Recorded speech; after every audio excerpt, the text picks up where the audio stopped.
During the closing of the Fauna Flood War, the librarian was on a mission to index and catalogue every sentient species she could find to be reseeded after the great cleansing of the galaxy to defeat the Flood.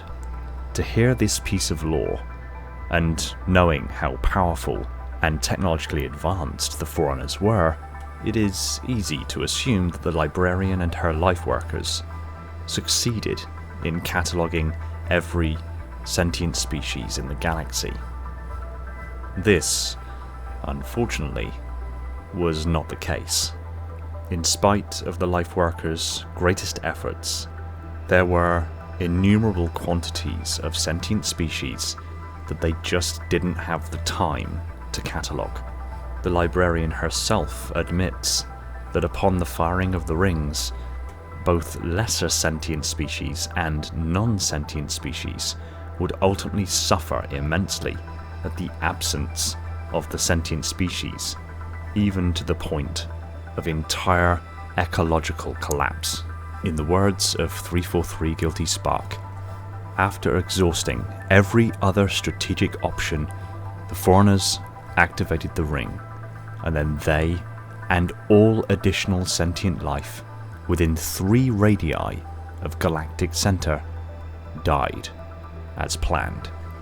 But if not every sentient species was catalogued, that means there are likely innumerable quantities of civilizations out there that either had the potential to, or indeed would have, joined the galactic community, but were destroyed before given the chance. And in today's video, we're looking at one such species. Roll the intro.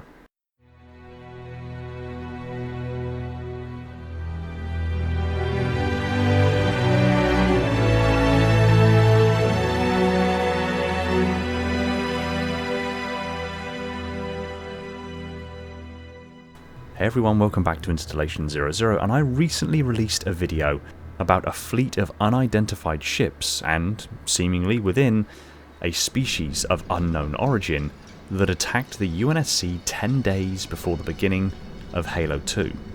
And you all seemed to love it. I think it was the mysterious aspect of that particular video that really appealed to people.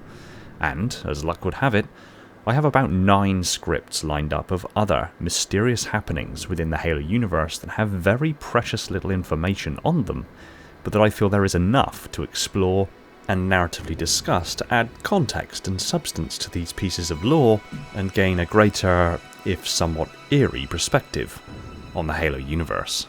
And today's video is no exception to that. In this video we're returning to Installation 04 and to the perspective of 343 Guilty Spark. However, before we do that, let's get a little perspective on the wider story at this time.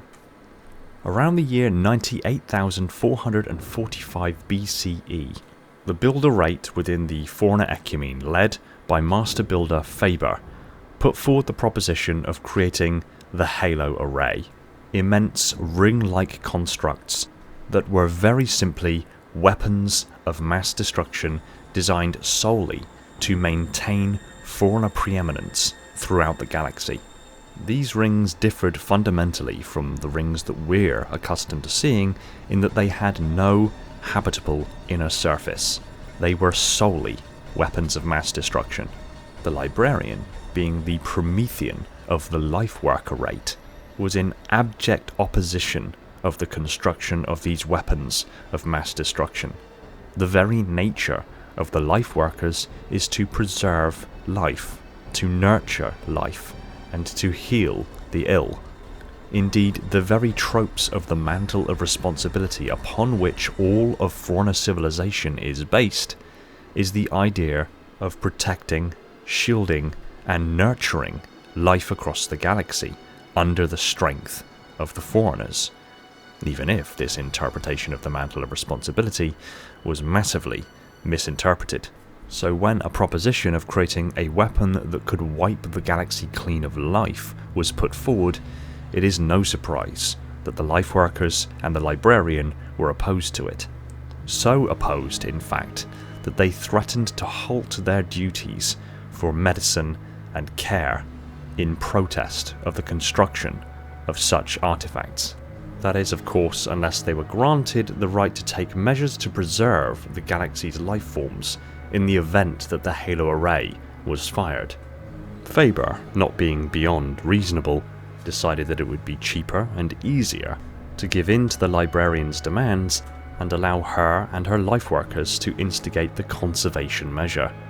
Indeed, he even went so far as to alter the design of the halos and the arc that creates them to be bastions for the conservation measure.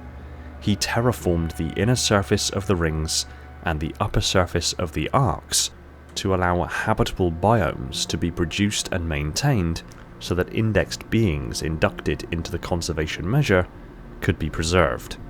Satisfied with this arrangement, the conservation measure came into effect, and the life workers began the lengthy process of indexing sentient species from across the galaxy. It would be a measure they only had 1,000 years to complete, which, whilst it sounds like an impressively large amount of time, when you begin factoring in the sheer numbers and the amount of time that the life workers had to index beings, it suddenly becomes much less generous.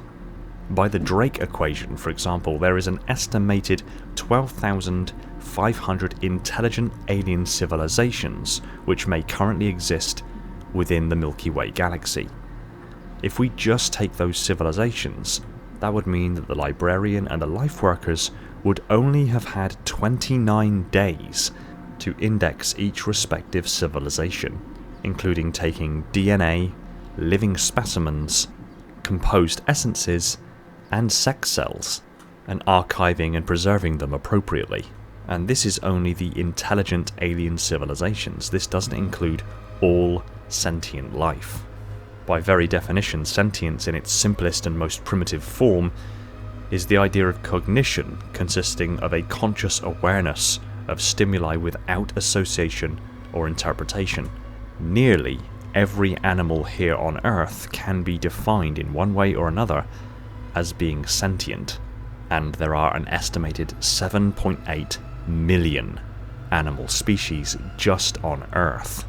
Suddenly those 29 days per civilization becomes infinitely small fractions of time per sentient species. It was thus impossible that the foreigners, even with all of their technology and speed, would have been able to index the entire galaxy in the 1,000 years they had between the establishment of the halo array and their ultimate firing, which means there are countless species and countless civilizations that were alive in the galaxy at the moment of the halo array's activation that were not indexed and were thus lost forever.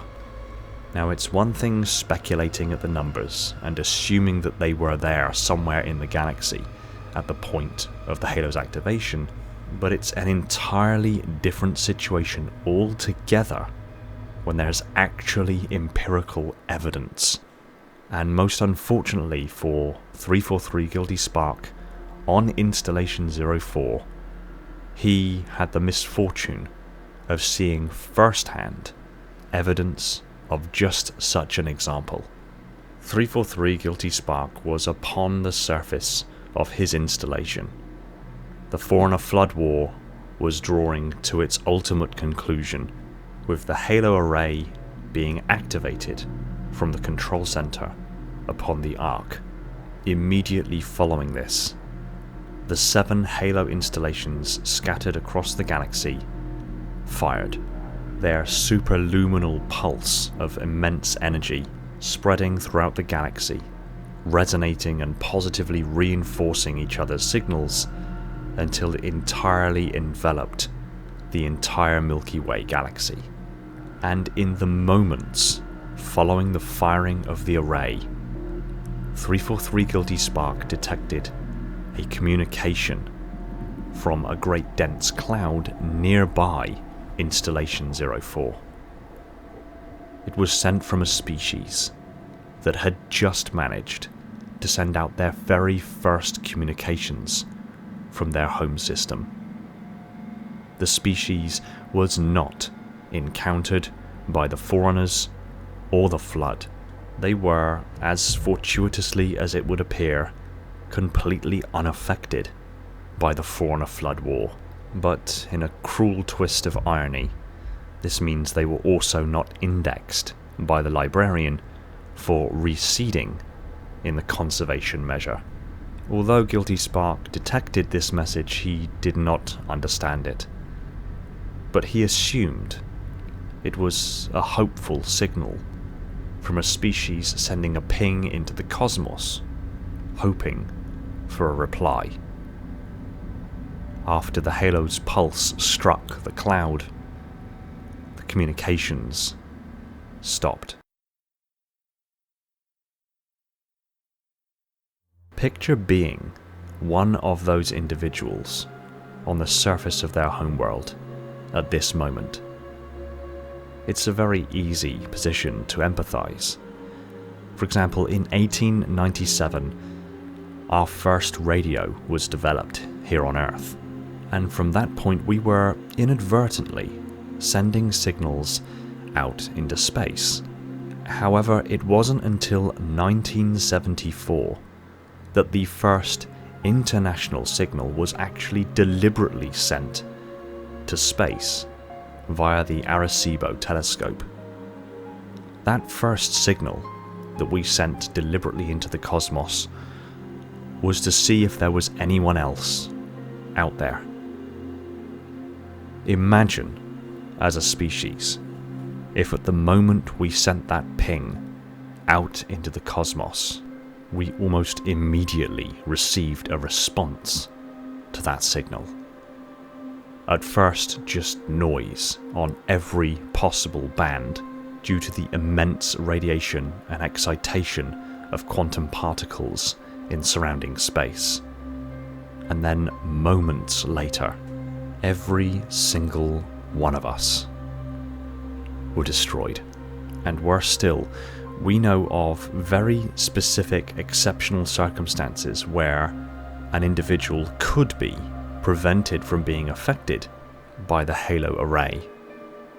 Imagine being an unfortunate individual on that planet whom just so happened to be in the right location, in the right kind of environment to avoid the effects of the halo, perhaps deep within the planet, maybe even within precursor relics that were just discovered, and then coming back up to the surface to rejoin your species to find that every last one of them was gone, and you were, in the truest sense of the word, alone, not just on your planet, but in the entire galaxy. I can't think of anything more horrific than that. And until next time.